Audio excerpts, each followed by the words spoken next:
Hello， 大家好！睇片之前呢，請大家幫我點擊一下右手邊嗰個鐘仔，立即訂閱我哋港生物業嘅頻道，又或者歡迎大家咧可以分享俾你身邊嘅老友同朋友嘅。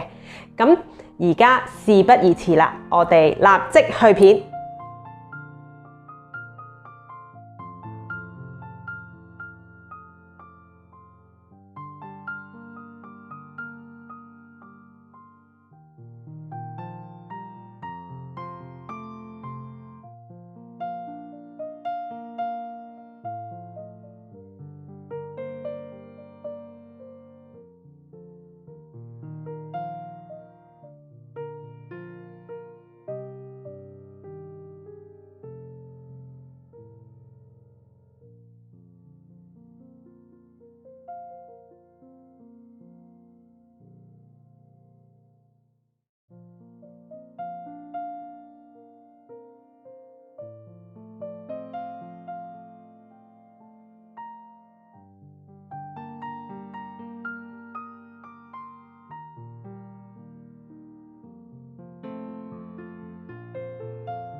Hello， 大家好，又係我廣州物業嘅師姐啊。今日咧就帶大家嚟到呢個佛山高明區，睇下呢個猶如童話一般嘅小鎮。個樓盤嘅名稱咧就係美的路湖森林度假區。咁點解帶大家嚟睇呢度呢？就係因為近年嚟講呢，高明呢就作為一個佛山市裏邊呢一個亮點嘅區域。因為最近呢，除咗有呢個機場已經喺度建緊之外呢，另外仲有一個佛山嘅地鐵沿線呢，係會即將落戶呢個高明區嘅。咁由呢個高明呢，美的路湖過去地鐵沿線呢，只係需要幾公里嘅車程啫。咁預計呢附近嘅樓價呢，亦都會大幅咁樣去提升嘅。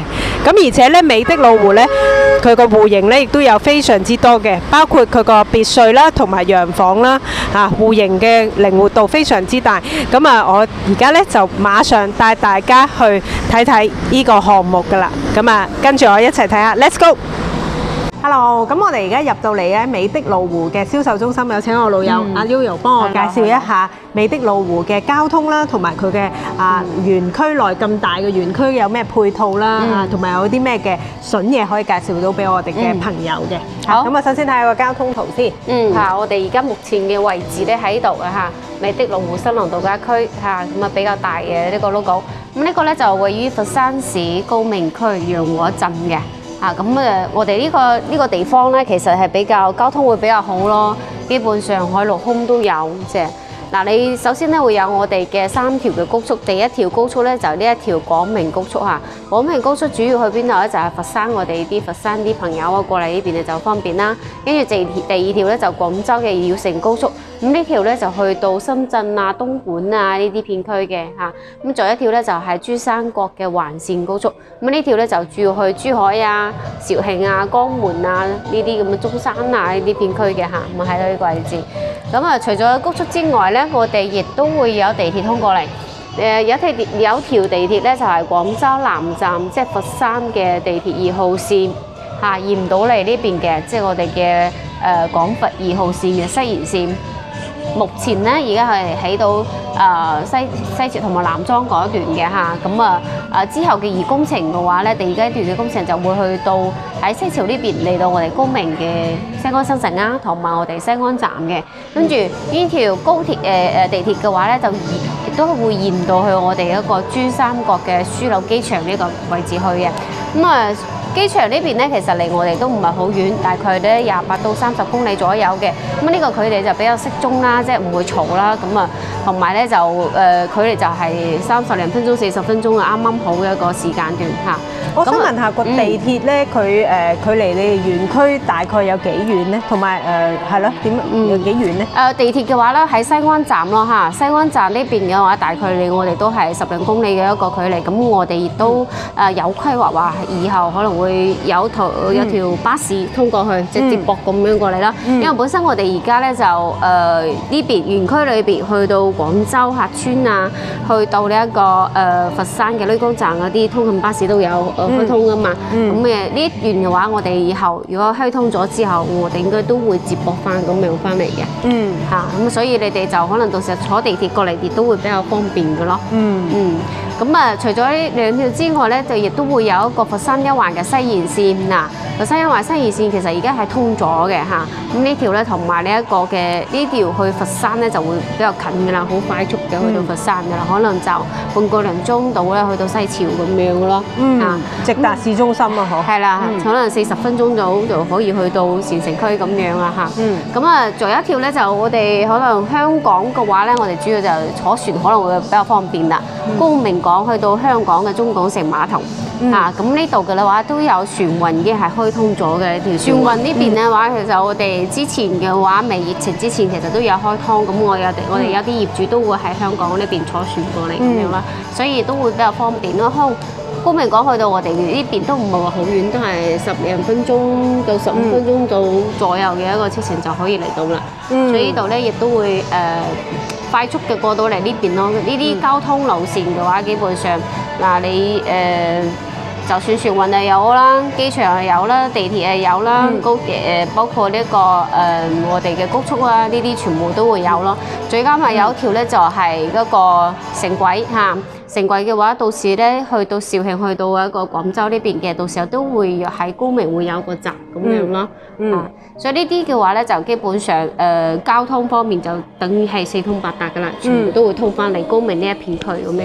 哦，咁樣，尤其是香港嘅朋友啦，佢又可以選擇即係譬如話搭呢個高鐵啦，經廣州南站咁樣過到嚟佛山呢一邊，再轉駁地鐵，咁就可以過到嚟羅湖呢個度假區啦。咁又或者咧可以即係搭呢個大巴啦，咁呢度都有一啲大巴可以直達呢個即係各個口岸，深圳啊、珠海等等。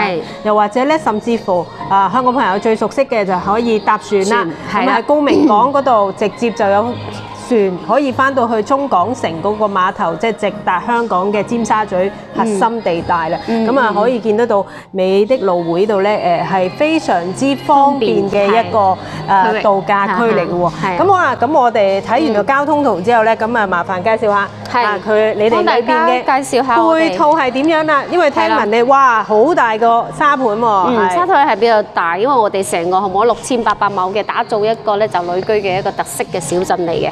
呢個項目咧6800畝，嗱呢一片區有3800畝咧個居住嘅片區，就以別墅為主啦。所以你入嚟試行呢個門口入嚟嗰時，見到全部都係別墅。我哋而家咧就目前企喺呢個位置嘅安立希小鎮嚇。咁呢一條為界啦，咁呢邊右手邊咧就以旅遊為主噶啦，咁玩嘅。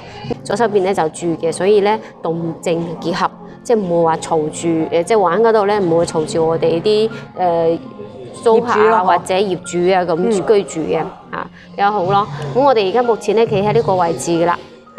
呢個咧就安立希小鎮一個商業嘅配套中心嚟嘅。咁你喺呢度咧就你入門口嘅位置，呢條高明大道往呢一個西嘅方向咧就係去到我哋嘅名城啊、江峽啊，去到一個機場嗰個方向嚟嘅啦。咁剛才你就入嚟時，你可能都會留意我哋首先有個北大嘅培文學校，由遠到高中嘅一個位置。由小學咧就喺19年嘅時候係已經開學噶啦。右手邊嗰幼兒園咧，而家目前係建設當中嚇。咁呢邊有個探索王國嘅機動遊戲場所啦。咁呢邊會有3個板塊，首先係華南地區最大嘅一個海雪場，滑雪嘅地方。咁呢個滑雪嘅一個技術咧，即係個難度係術就比較高，所以基本上你識滑啲雪嘅話咧，基本上你真雪都識滑噶啦。咁呢邊咧就小朋友玩啲機動遊戲咯，咁啲碰碰車啊、旋轉木馬唔喺呢邊噶啦。做一個小朋友嘅遊樂場所咁樣啦。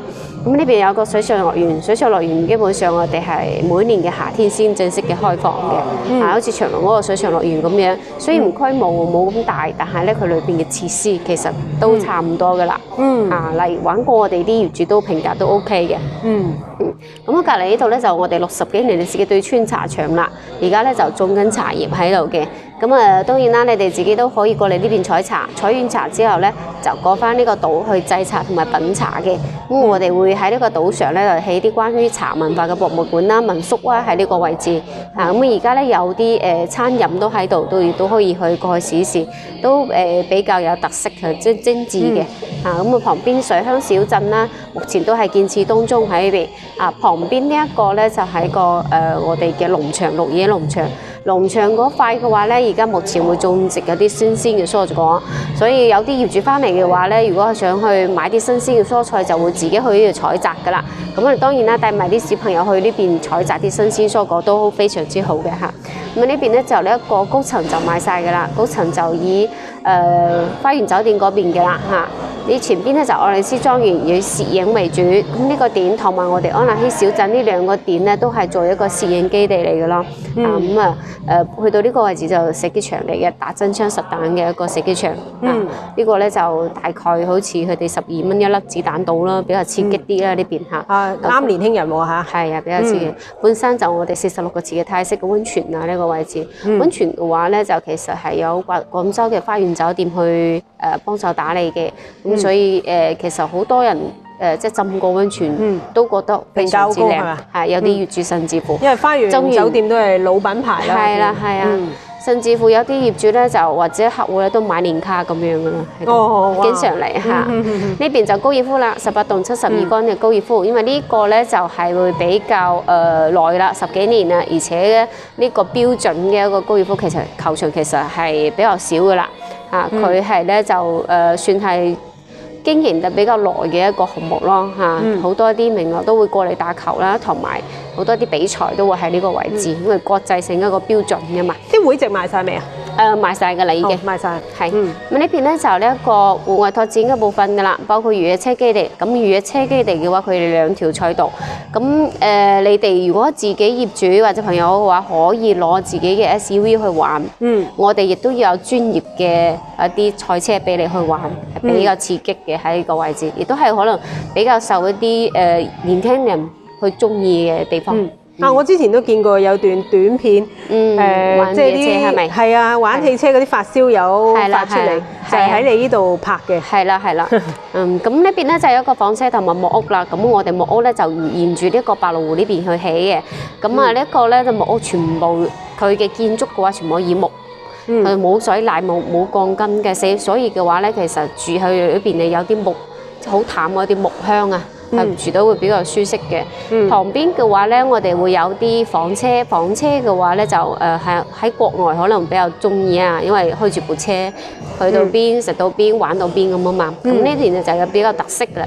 呢邊酒店就屬於酒店類嘅，佢就比較特色嘅一個酒店咁樣咯。住埋喺個車裏邊咯。係啦，係啦，係啊，比較特色啊。咁呢邊咧會有個咧就泊船仔啊，或者即係你可以同嗰啲朋友啊團聚團建咁樣啊嚇，過嚟到划船仔咁樣呢啲活動嘅，佢會喺度參與。嗱呢個中心島就白鷺島嚟㗎啦。呢個就白鷺常年都有好多白鷺喺度嘅。雖然香港好似我聽講有個係白鷺棲息嘅地方，係咪？係啊係啊。係啊，其實呢度嘅話咧，佢即係有數據統計咧，呢邊嘅白鷺會比你哋香港仲多。仲多啊？數量仲多。野生嘅白鷺。係。哦，唔係你哋飼養嘅。唔係飼養嘅。原生態咯，呢個島都屬於原生態。咁有得白鷺嘅話，即係證明你呢個片區嗰個環境啊、空氣啊各方面都係屬於好高質，先會吸引到佢哋嚟嘅嘛。因為呢啲臨記唔係話請就到噶嘛，請唔到翻嚟。請唔到噶嘛，係咪先？係啊，所以我哋而家咧就嗱可以睇到我哋呢一片區嘅別墅就已經賣晒㗎啦。我哋而家目前賣緊咧就一入門口左手邊嘅4期嘅別墅。當然4期別墅咧就冇乜貨，因為我哋下個月就要收樓。可能剩翻幾套貨嘅喺度㗎啦嚇，150方同埋240同埋260方咁啊靠河邊咁樣啦。咁主要咧，我哋而家目前賣緊係5期嘅別墅，5期咧比較偏向於簡約嘅時尚啲嘅風格。咁啊呢度亦都喺我哋成個項目嘅中軸呢個位置啦嚇。咁靠裏邊咧就83方拼85方嘅。靠河邊咧就240平260方，都係雙拼嘅別墅，咁啊都係大裝修，送花園、送車位，咁啊送中央空調咁樣咯。哇，性價比好高喎！非常之高，單價先至18000到2萬到嘅一個均價咁樣咯。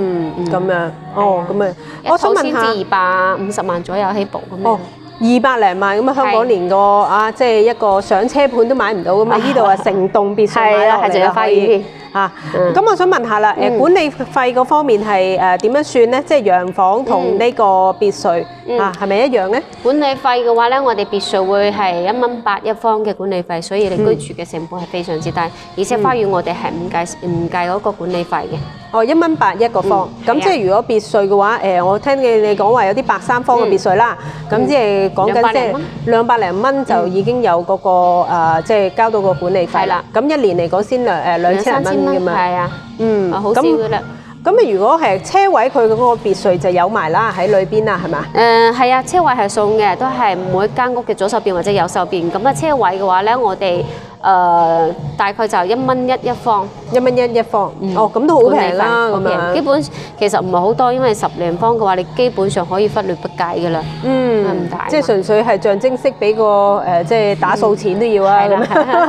係啊，係。咁如果洋房咧，佢嗰個車位比例咧，咁洋房拍邊度咧？嗱，洋房我哋而家賣緊呢邊嘅6期2區嘅洋房，洋房其實我哋數量都唔6期2區帶裝修，送空調呢邊咧就唔係貨好多，咁而家推出3區6期3區嘅話咧就會比較多貨，但係呢邊嘅話即係大家嘅面積段都係一樣， 77方2房、92方3房、115都係3房，但係別墅嘅高層嘅話就2蚊4毫半嘅一個管理費。咁啊呢啲嘅話，其實停車位佢有地下停車場同埋地面停車場嘅，所以你基本上唔使擔心話你到時候翻到嚟停唔到車呢個問題咯。明白。咁生活見到美的蘆薈度，無論生活配套啦，或者係娛樂啊等等嘅設施都係非常之齊全嘅，而且佢啲別墅嘅單價啦，咁你總價加上嚟都係200零萬就有交易啦。咁哇，性價比非常之高喎。咁我哋就事不宜遲啦，而家馬上去睇睇佢樣板房先。呢個咧就安納希湖嚟嘅，細一個湖嚇，咁啊喺個湖度咧就可以滑船仔啦，帶埋啲小朋友呢邊咧都幾好玩嘅。前少少嘅話咧，我哋會有個白鷺湖嚟嘅嚇。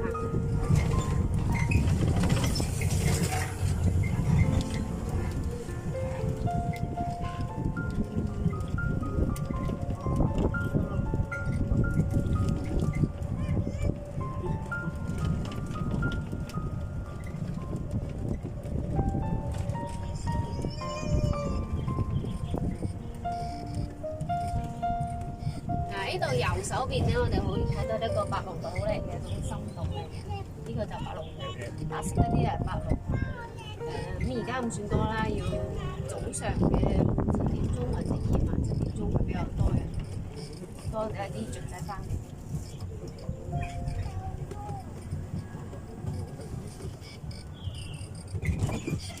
咁我哋呢邊蘆湖叫做蘆湖嘅原因咧，亦都係因為一個白鷺島啦。因為白鷺你哋都知啦，係國家嘅二級保護動物嚟嘅。佢咧就對於環境啊同埋呢個空氣一個水質啊呢方面嘅要求比較高。呢個佢哋會喺呢度棲息嘅話咧，亦都係因為呢邊嘅環境好。咁好多我哋業主買喺度嘅話咧，都係會度假或者養老啊，或者過嚟呢邊咁樣去住啊，就會比較舒適啲咯。當然啦，都有啲業主攞嚟做投資嘅咁返租都得嘅。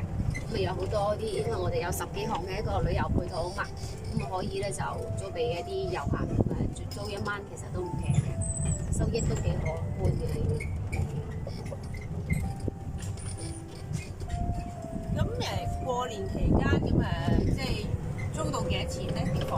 過年期間2房3房都係3000幾蚊1晚嘅。哇，3000幾蚊1晚。咁即係你有可能，即係如果日後買咗套即係住宅，咁啊可以出租俾即係有啲旅客過嚟玩啊，嗬。係啊。咁啊收租回報都唔錯啊。如果你唔計翻回報啦。係啊，如果你唔翻嚟住嘅話咧，我哋可以收租咯。咁當然啦，有啲業主都會翻嚟呢邊長住都有嘅，咁長住啲舒服噶嘛。咁我哋而家經過咗個湖啦，而家就往呢個別墅區嘅方向出發。呢度咧就由小路出翻嚟大路呢邊啦，屋苑裏邊嘅一個大路。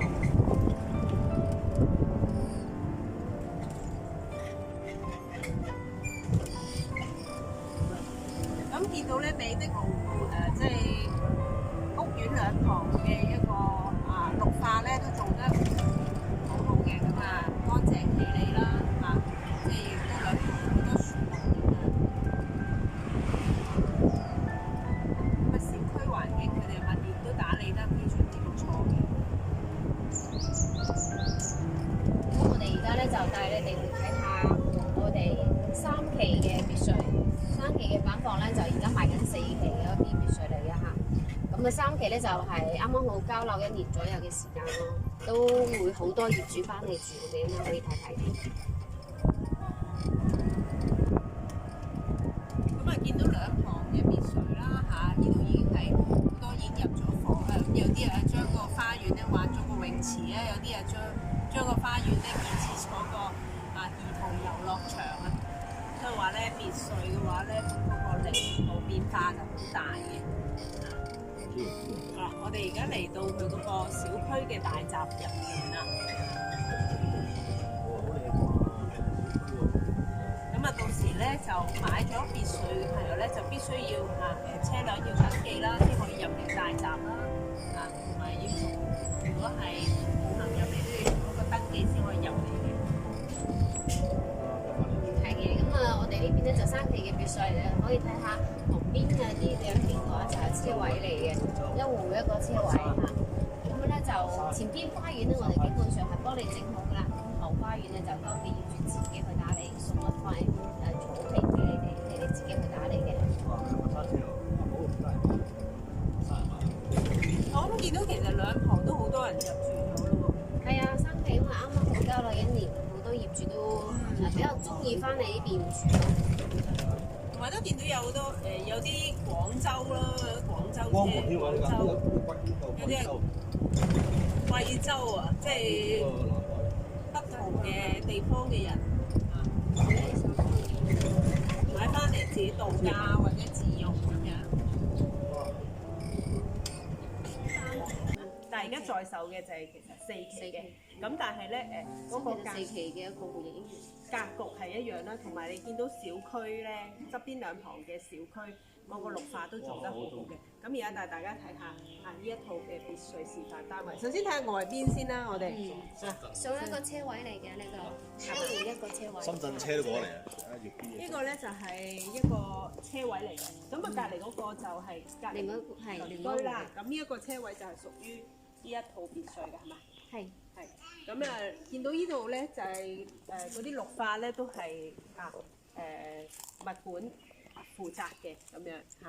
呢度都打理得好好。幫你打理好㗎啦。係咯。咁入咗去嘅話咧，就係有一個後花園嘅。後花園嘅話就基本上俾業主自己去打理。咁室內嘅話，我哋係帶裝修嘅。你而家見到呢啲即係搬得喐嘅家私家電係冇嘅。明白。地板磚鋪好啦，天花吊好啦全屋嘅中央煤都有埋啦慳翻好多嘢嘅。哇！真係慳翻好多。係啊。同埋佢省佢多麻煩。個大門我見到就用密碼鎖啦，係嘛？到時可以以後唔係密碼鎖嚟嘅，到時候都係正常我哋啲鎖，咁你到時候去換佢密碼鎖，因為我哋呢間咧就係板房嚟嘅，所以就會稍微方便。你哋可以以後做埋呢啲咁樣嘅啦。咁牆咧到時候亦都係白牆嚟嘅。嗱呢間嘅板房咧就做咗一個親子嘅一個風格。呢個面積係有幾大？呢個係150方3層半。哦，150方，係咁佢見咗做一個，呢個係叫客廳咧，但係佢就做咗一個兒童房間咁樣嘅設計啦。哎呀，點啊兒童？你過嚟啊，拖住媽媽啦。你入去揾波波池啦，拖住媽媽。花園嘅話咧就草皮交樓噶啦，咁花園咧就唔帶裝修係俾塊草皮你自己可以諗下設計或者可以搭呢啲玻璃棚唔可以起實體嘅喎咁搭個玻璃棚或者整下啲秋千或者畫個泳池都 OK， 但畫泳池之前咧最好就同我哋溝通下，佢哋係申報一下啦。咁嗱，我見到個花園呢度咧個面積係你剛才所講話150方啦，但係其實嗰150方係唔包括花園送嘅，花園係送嘅，大概60方度。哇，咁都好大喎！比你佔地仲大，即係建築嘅佔地仲大。係咯，因為其實講真啦，你買得別墅嘅話，其實要嘅就係一個花園嘅一個空間。你住嘅話，其實去邊度都住到一樣嘅啫，一張床。但你開得花園，你嘅感覺就好啲。呢別墅畢竟係有天有地咁樣，住得又舒適啲。咁你有朋友過嚟嘅話，亦都可以喺一個花園度去招呼佢哋啦，飲下茶之類嘅活動嘅空間大咗嘛。同埋可以鏡頭影下外觀啦，咁樣呢一個別墅呢套外觀咧就3層半嘅，同埋佢呢個外表咧佢嗰個外牆咧都係用咗呢個銅料嘅咁唔會以防咧話有時有啲會爆嗰個防水會爆或者裂痕咯，同埋呢個衞生程度都容易啲打理咯，因為呢度都係一啲嘅塗料噴漿噴上去咁樣咁我哋不如入翻去室內又睇下先，係啦。好，咁我想問下嗱，依度就有個趟門入翻嚟啦，有玻璃門入翻嚟。咁樓底咧，我見到都幾高喎。3米3嘅。3米3嘅層高，OK。咁啊，但係如果佢包裝修嘅話咧，上面嗰啲天花天花係線啊、吊好嘅，筒燈都會有嘅。筒燈係冇一啲俾嘅燈泡嚟嘅啫。哦你自己去換啲燈，因為燈飾嚟講，其實我覺得每一個人嘅一個風格都唔一樣。如果你統一呢種都唔係㗎，就比較單調啲咯嚇，係啊。雖然可能好方便，但係睇每個人風格啦，睇翻自己嘅風格去帶呢啲家私仲好啦。係。但係見到嗰個室內個採光度都好充足啦，同埋佢地板咧都係用咗呢個拋光磚嘅，咁都比較方便打理咁樣啦，拖一拖就已經可以乾淨晒。咁我哋跟住嚟到咧就係呢一邊咧就係佢個廚房同客嗰個餐廳。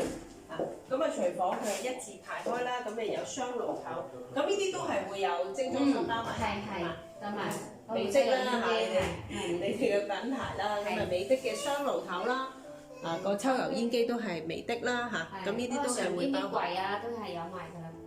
咁啊見到都幾靚啊個質素嚇咁樣。咁另外呢個微波爐都有啊？冇吧？冇嘅，擺喺度就即係做一個。係啦，咁樣咁啊，佢呢度都有個其實好清晰㗎啦，有個廚房用品配置清單啦，咁樣嚇，咁啊不過呢個係溫馨提示啫，咁樣就唔係一個交樓標準嚟嘅，即係係啦，咁啊呢個牆身咧亦都鋪個瓷磚啦，咁啊方便打理，抹一抹就乾淨。咁呢邊亦都有個餐廳位置。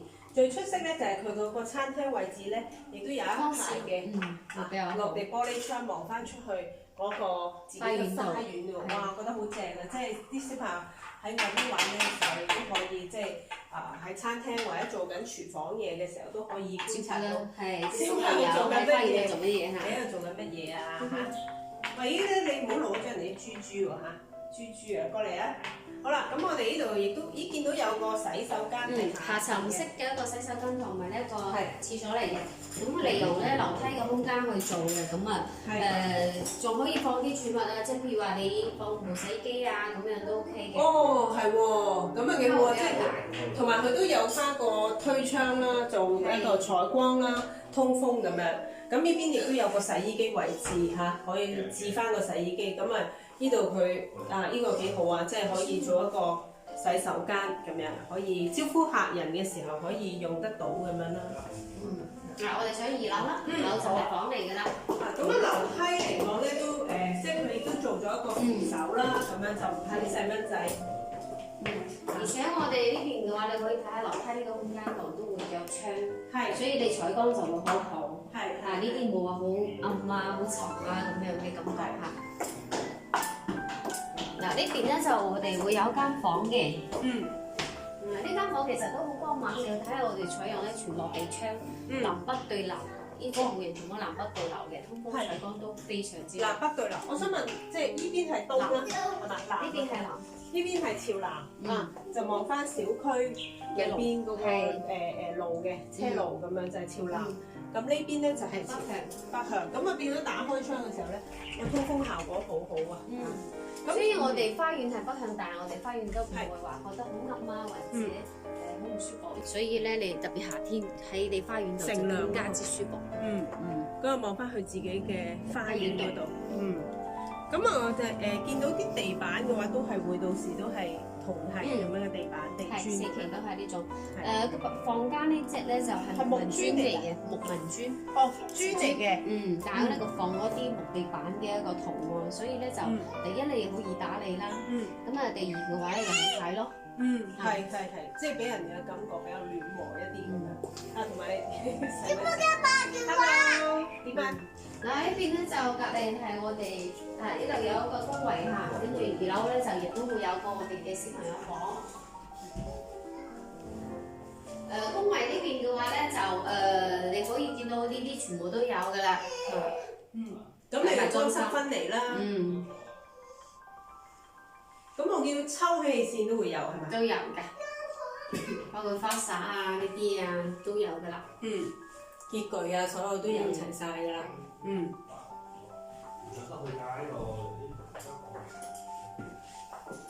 我哋而家去睇2樓嘅另外一個房間啦。因為房間就會比較大咯，因為佢亦都係嘅窗會比較大，同埋咧佢有個標窗比較闊嘅，咁你亦都可以利用呢個標窗個位置。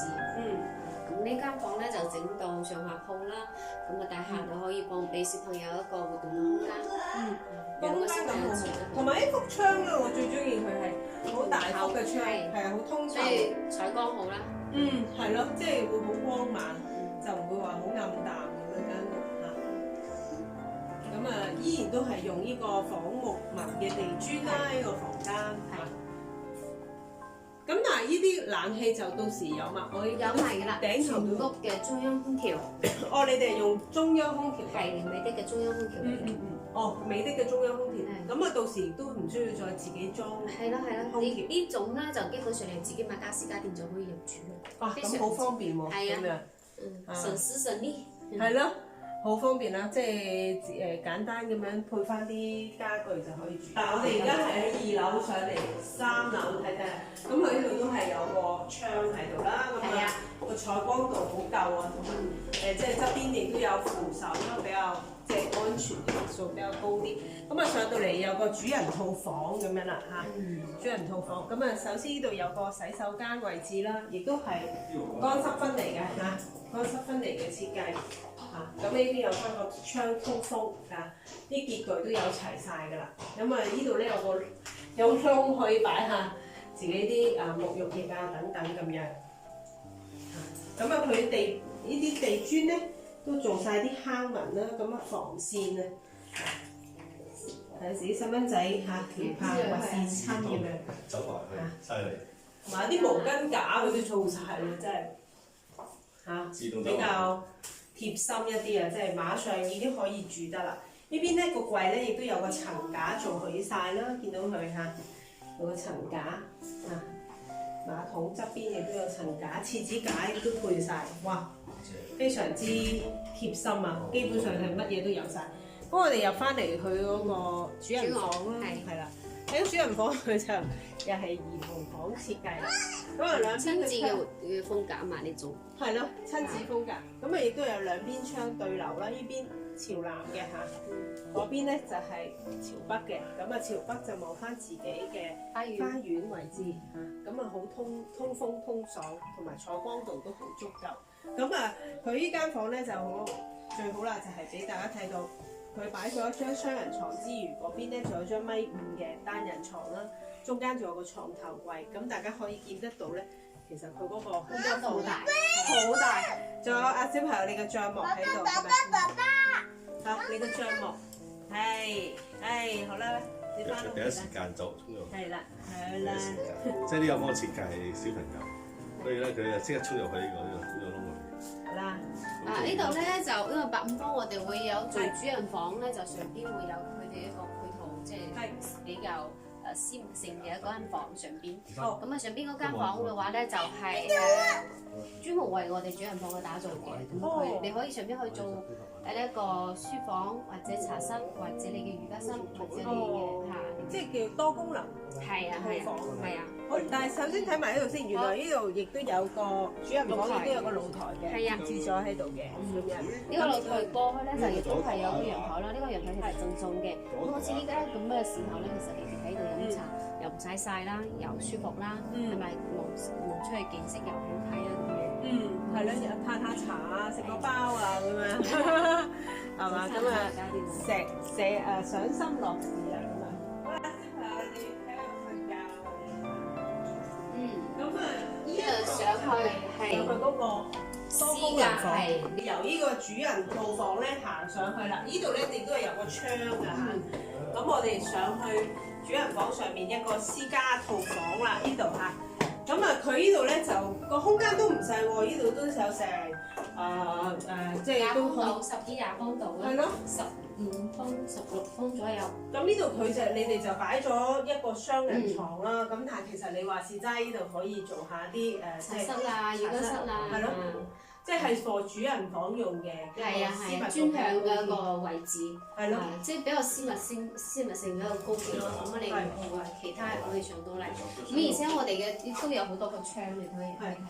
所以個採光亦都會好好，即係唔會暗。再加埋我哋呢度出邊咧都整埋一個我哋嘅一個陽台，因為有啲業主話喺陽台度可以睇星星。係喎，真係喎，出嚟呢個陽台嘅位置咧，咁啊已經可以飽覽到空中嘅一個星空嘅效果啦，咁樣望翻屋企嘅位置。當然啦，你話喺度曬下被啊啲都可以嘅。多功能咯，叫做咁因為有啲朋友中意話做下啲健身啊，咁亦都可以呢度作為一個健身房。如果我自己師姐嚟講，我就中意係即係一個多功能房，自己可以有時靜態嘅時候可以喺度畫下畫啊。咁如果你話動態嘅，亦都可以做下啲 gym 啊、健身房咁樣。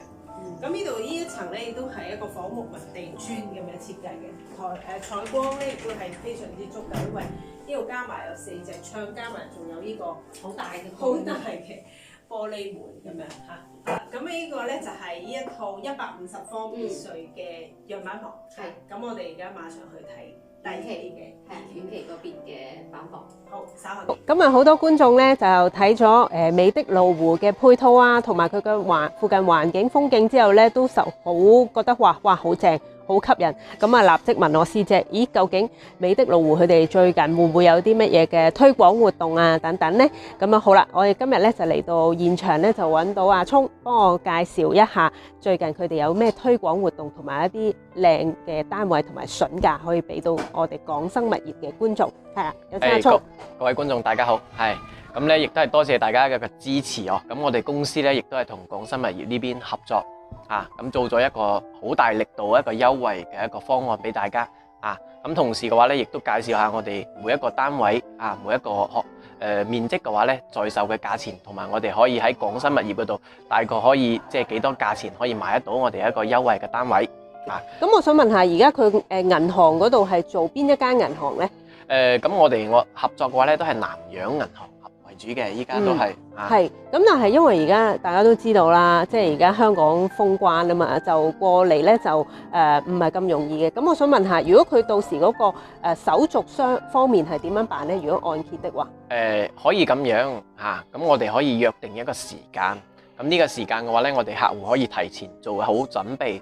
咁因為我哋依家香港大陸呢邊嘅話咧，就通過隔離咧都可以嚟到我哋呢邊佛山呢邊現場嚟簽約嘅。咁嘅話咧，亦都可以俾大家預留充足一個時間咁所以係就過嚟簽個紙，交個首付款就 OK 噶啦。即係話如果各位朋友係到時落咗個首期之後，咁咧依然都係需要嚟到項目嗰度咧做一個按揭嘅免簽手續咁樣嘅。咁亦都係到時各位觀眾啦，如果有興趣嘅話，可以即係到時我哋港生物業嘅團隊咧，亦都會一條龍服務咁樣去帶各位過嚟做翻一個免簽嘅手續嘅咁樣。係啦，咁但係我哋想問啦，即係而家佢個利率係幾多度咧？而家我哋利率嘅話咧就係5.45嘅，5.45嘅。咁好啦，又問埋啦，因為有時有啲我哋香港觀眾好精明噶嘛，咁樣如果譬如話唔想做按揭，我想5厘幾都慳翻嘅，我有筆退休金或者定期，我一次過俾啦，我5厘幾都慳翻嗰啲費用。咁如果係咁樣嘅情況之下咧，咁可唔可以再有啲折扣先？其實咁樣嘅，咁我哋公司咧同港生物業呢邊合作。咁如果係按一次性客戶嘅話咧，可以喺呢個基礎上再多1個點嘅一個優惠嘅。再多1個點咁着數好多喎，同埋免卻咗即係如果一次性付款，咁就需唔需要過嚟做一個手續咧？現場手續咧？其實嘅話咧，可以唔需要嘅，我哋直接可以通過銀行轉帳呢種方式嘅話咧，就將呢筆房款轉到我哋公司咁然之後嘅話咧，我哋就將呢個合同打咗出嚟寄俾客戶。自行簽約咁就得噶啦。咁即是話，如果一次性付款嘅話咧，個流程咧就容易好多啦。咁樓盤呢邊同事咧就會打印個合同出嚟啦，咁寄去香港。咁各位觀眾咧就客戶可以嚟我哋港生物業喺香港嘅公司啦，或者係一個約定嘅地點。咁我哋同事咧就可以喺香港安排一個係咪視頻簽約啊？係啊，視頻簽約，同埋我哋要拍一段視頻交翻俾我哋公司嘅。OK，咁就免卻咗可以嗰個14+7過嚟隔離嗰個難處，因為我都知你有好多朋友未必可以咁方便咁樣過到嚟噶嘛。咁可能呢一方面咧，咁啊各位朋友可能選擇一次性付款，既有一個點嘅折扣，更加咧可以免卻咗隔離要過嚟嗰個難處。其實有啲觀眾朋友嘅話咧，就覺得過到嚟我哋大陸呢邊想住得豪氣啊，闊綽一啲啊，同埋想住大戶型嘅話咧，咁我哋呢邊有我哋推介嘅一個別墅產品好，係啊，都好多朋友對別墅產品係有一個期待期望嘅，都好多查詢。咁好啦，咁阿聰幫我哋介紹下別墅嘅話，因為而家咧其實美的路湖咧佢都有分別2期唔同嘅在售主推啦，咁好啦，幫我哋睇下究竟別墅嗰方面嘅總價又大概係幾多咧？首先係首先係咁樣，咁我哋喺香港呢邊嘅話咧，可能地少啊，房亦都少，咁但係喺我哋大陸呢邊嘅話咧，就可以買到一個好大面積嘅一個別墅，帶埋花園、帶埋車位嘅，咁基本上可以即係一腳踢都擁有全部嘅一個嘢㗎啦。首先同大家講嘅話咧，就係我哋130方同埋我哋150方嘅一個小戶型單位小別墅的色，但係就即係擁有晒花園、前後花園車位咁樣。係啊，咁我哋嘅話咧就係都會送大概就60-70方嘅一個花園，同埋一個咧就係15個方左右一個車位嘅。咁呢啲2隻單位嘅話咧，分別都係3房2廳同埋一個4房2廳嘅一個設計。咁佢哋嘅分別嘅話咧就係多一層嘅閣樓同埋少一層嘅閣樓，就係等於我哋自建房起多一層同埋起少一層啦。咁觀眾朋友嘅話咧，就想慳翻啲錢嘅話咧，好想擁有同樣嘅面積可以買我哋103方。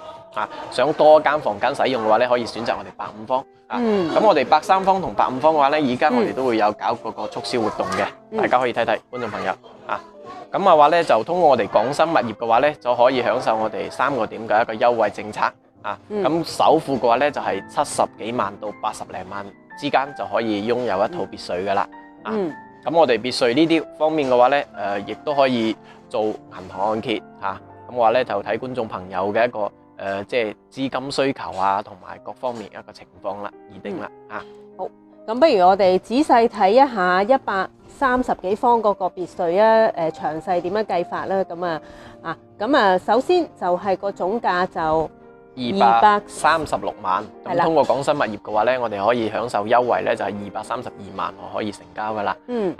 我哋首期咧就大概準備72萬咁每個月嘅月供咧就係30年就900020年就10900咁嘅話咧就加埋我哋呢邊嘅稅金咧就3萬幾，維修基金咧就2萬幾咁大概嘅話咧可以78萬左右嘅一個預算可以買落嚟啦。咁就想問下佢呢個咧別墅嘅話，又大概幾時交到樓嘅咧？其實我哋依家有啲別墅嘅話咧係現樓交付嘅，基本上嘅話咧，你哋可以即係買咗之後，基本上可以即刻過嚟呢邊住噶啦，即係錢收晒就可以噶啦。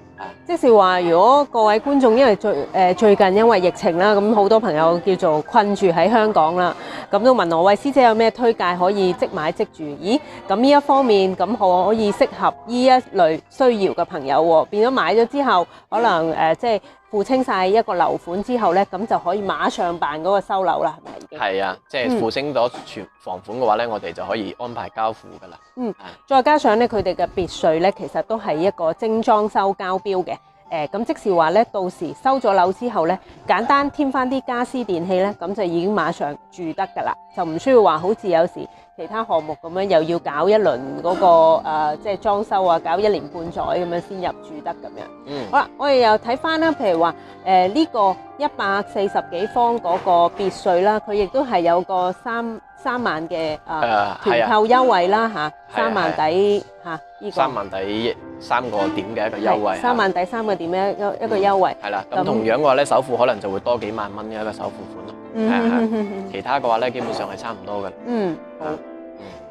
咁如果有啲朋友話，喂，有冇啲更加大面積嘅？咁可唔可以因為有啲中意，反正都過得嚟長住啦。咁有冇啲更加大面積嘅咧？咁會唔會話，哇，要過千萬？因為講緊其實大面積嗰啲，有啲朋友都問我，喂，你而家介紹緊呢個咁大面積，使唔使過千萬啊？咁樣好啦，咁有請阿聰幫我哋介紹埋啦。嗱，首先咁樣，咁我哋依家咧有一隻戶型咧，就係245 5方同埋263方嘅一個單位。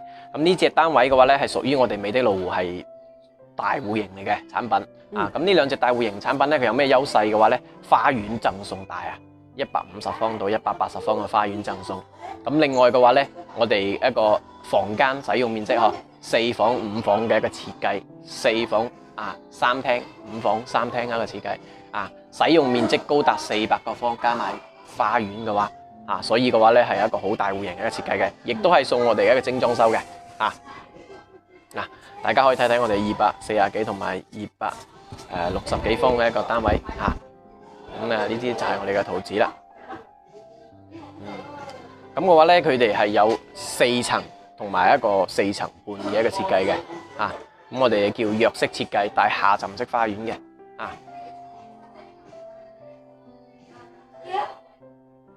係啦。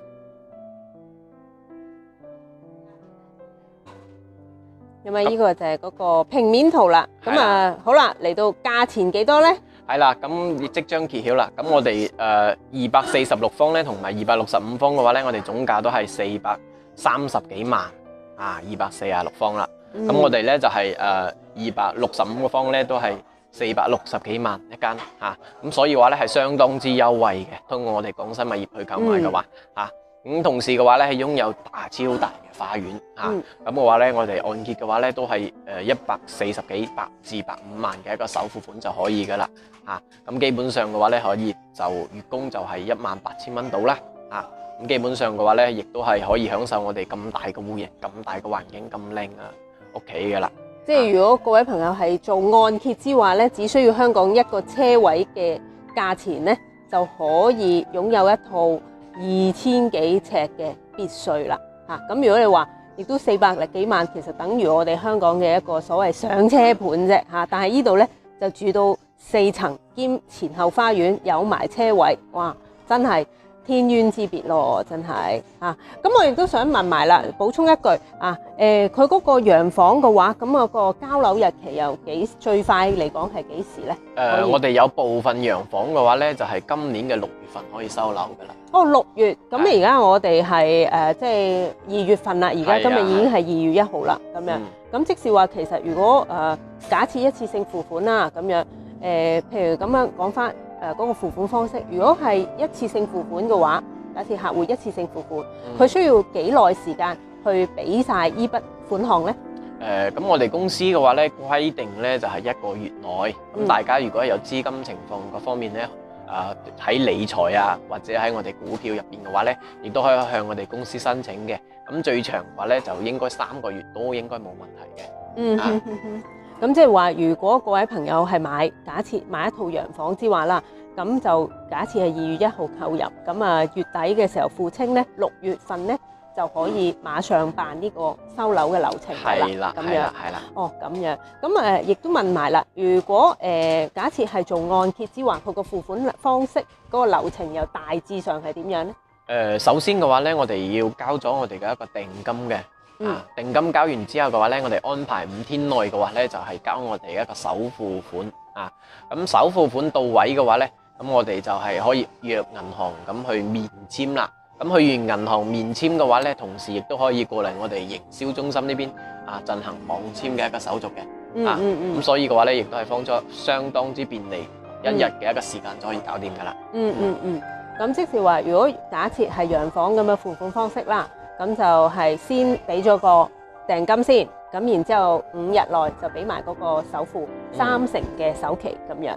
咁如果係一次性付款咧，都係如果係洋房一次性付款嘅話咧，咁都係當日交易當日就俾嗰個訂金啦，然之後就1個月內俾晒全款啦。係啦，係咪咁嘅意思啊？OK， 好，咁好多謝阿聰為我哋咁詳盡介紹一下呢個推廣先。咁如果各位朋友對呢個美的路湖嘅洋房或者別墅有任何嘅興趣或者查詢等等嘅話咧，咁都歡迎聯絡我哋廣生物業嘅同事，或者喺我哋呢條片嘅下邊留言俾我哋，咁我哋嘅同事都會盡快回覆翻俾各位嘅。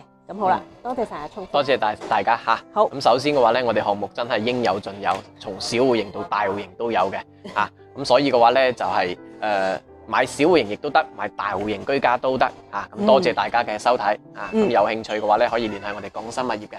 好，多謝。唔該晒。